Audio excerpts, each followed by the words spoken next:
Hello, I'm Darcie Fisher. Welcome to the first episode of the SBC Review. I'm joined today by Westwood Public Schools Superintendent Emily Parks and Maya Plotkin, chairperson of both the Westwood School Committee as well as chair of the School Building Committee. We're going to take a few minutes talking about the school building project and why it's crucial that as members of the community, you get out to vote. Stay tuned. At the end of the program, you'll see a video which takes you inside the proposed new Hanlon-Deerfield School so you can see exactly what this school will look like. Emily, by now most residents are familiar with the basics of the project, which involves consolidating two schools, Hanlon and Deerfield. It's at the site of the current Hanlon School. Can you address why this project is needed? Sure. So, the district has done a really good job maintaining the Hanlon and Deerfield schools, but at this point, they are both about 70 years old, and they're at the end of their useful life. We have a lot of issues that need to be addressed in the building. Neither of the schools are ADA compliant. Both of the schools have some significant deficiencies from an educational perspective in terms of their space. We have undersized classrooms. We lack sufficient space for programs like art and music. We are really in need of some specially designed space for our district-wide special education programs. In addition to that, on a structural level, we have systems like HVAC and plumbing that are at this point really reaching obsolescence. So they are either exorbitantly expensive to replace or simply can't be replaced. Many people may remember that some of these challenges reveal themselves in ongoing ways. Last year, we had a ceiling collapse in a classroom at the Hanlon School. Thankfully, students weren't there at the time. We've had some problems with the modulars at Deerfield where the roofs have been leaking. We've needed to do some mold abatement. So we have a lot of issues that we need to address. Absolutely. So the proposed project would consolidate Hanlon and Deerfield into a new building. Emily, how was the decision made to go that route? Well, so back in 2017, the district applied to get into a state program through the Massachusetts School Building Authority, which is referred to as the MSBA. The MSBA provides partial reimbursement to communities to address these kinds of capital needs with school building projects. We were really fortunate to be one of a few communities who were accepted into the program. Once we were selected, we undertook a multi-year engagement process to look at 15 options for potential projects. And through that study and that analysis, the School Building Committee determined that the consolidated Hanlon-Deerfield project is the project that makes the most sense for the community and that it would move forward. And we have now secured a grant of about $18.2 million for the MSBA. The MSBA has committed that funding to this project if it is approved by residents this fall. Very good, thank you. Maya, can you discuss what it will mean for the school district and the Westwood community as a whole if this project doesn't pass? Sure. So first and foremost, we would lose the $18.2 million grant that Emily has referenced. It is a use it or lose it program. But more importantly, we still need to address the deficiencies in the Hanlon and Deerfield School that Emily mentioned. During the feasibility study, we did learn that the cost just to bring the buildings into compliance with current codes and to fix the mechanical systems would cost $41 million. For a frame of reference, the buildings have a combined assessed value of $10 million. So that means if the project doesn't pass, we would then have to spend $41 million on buildings that are worth $10 million, and we still would not solve most of the issues that we have with these schools, such as the too small classrooms, the insufficient space for special education, and the traffic and parking issues. And also, we would not have room for future enrollment growth, which we do believe we will have. This base repair also doesn't provide any of the community benefits that the new school does, such as additional playing fields for the community, a new performance space, and a new regulation-sized gym. Thanks. So just to be clear, the $18.2 million from the state cannot be used for a different purpose, like upgrading the current buildings? That's correct. This $18.2 million grant is just for this project. We can't use it toward renovations or upgradings any other schools.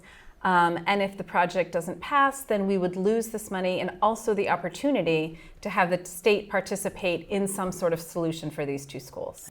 The community aspect of this project is something that I'd like to delve into next. Emily, can you talk a bit about how the project benefits not only the students who are being educated in the building, but the Westwood community as a whole? Sure. From the beginning, the school district and the school building committee has really viewed this project as a community-wide effort. And so during the feasibility study, the school building committee really wanted to think about how the project could best support the educational needs and also understand how it could support the community's priorities and goals. And so in addition to the input that we gathered at many community forums, we reached out to community organizations like community sports organizations, the Westwood Environmental Action Committee, the Recreation Department, the Commission on Disabilities, and we wanted to listen and understand what they view as the priorities for a project like this one. And I think the design reflects what we heard. So the project includes a large gym that can accommodate regulation high school games. It also will accommodate 2 middle school cross courts. It includes an 11v11 playing field. We heard a lot about the need for additional playing fields in town. It has a Little League size baseball diamond. We heard a lot about how important access to Lowell Woods and the conservation area behind the existing Hanlon School is to the community. And so this project will make sure that access to Lowell Woods continues throughout the project. We actually have some plans to improve the trailhead. And this building will meet the sustainability goals that we heard about from the town as well. It's taken a while to get to this point. It has, yes. How many community meetings did you and the school building committee hold before the town passed, even before the town passed bridge funding last spring? Yeah, so we have at this point held more than 75 open public meetings, which has included 13 community forums, and that's in addition to all of the outreach that I mentioned before, sort of going out and speaking to specific groups. So we feel good about the process. I think that the process has been interactive, it's been transparent, and it's really been iterative. We would say, here's what we're thinking, get reactions, get input, take people's questions, do some work, come back and say, here's where we are now. So I think that this design really reflects the community's priorities and goals. Excellent. There has been some misinformation, though, circulating in town regarding the cost of this project in comparison with other new schools being built in Massachusetts. Maya, can you comment on that? Sure. So there's no doubt that there's a big expense associated with this project.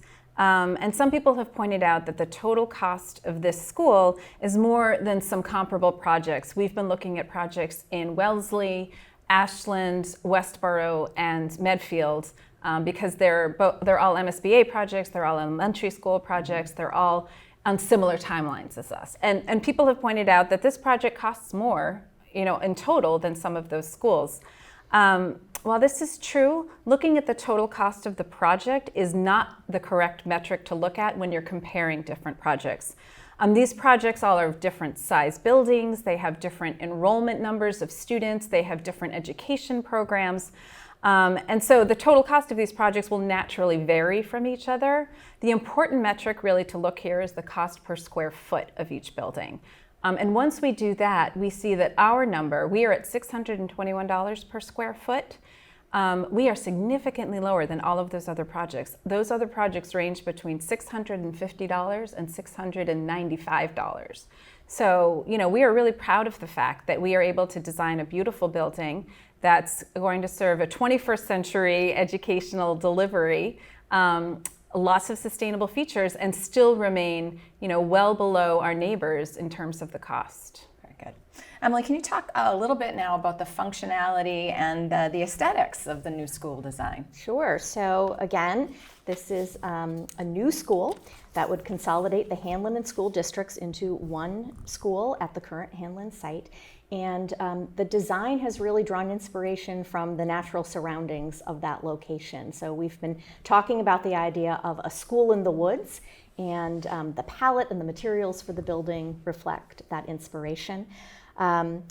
I think this is really a building for the future. As Maya said, we had some sustainability goals for this building. The building is net zero ready. It will be fossil fuel free.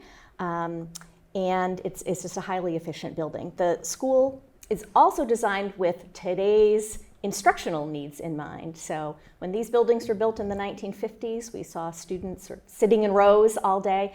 That's just not what instruction looks like today. And so the instructional spaces allow us to do our best work for kids, to use instructional strategies where kids are able to collaborate with each other, to do things that are hands-on.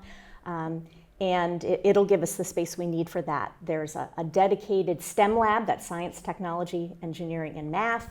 There's an outdoor classroom that will allow us to take advantage of the surroundings and to do some, I think, exciting interdisciplinary work. So we think this is going to be a wonderful place for our students to learn, for our Hanlon and Deerfield students. And I would also mention that this building will effectively be the summer headquarters for the district. So it's where we'll run our extended school year programs, our summer enrichment and recreation programs for kids across Westwood. So what's next in the process, Maya?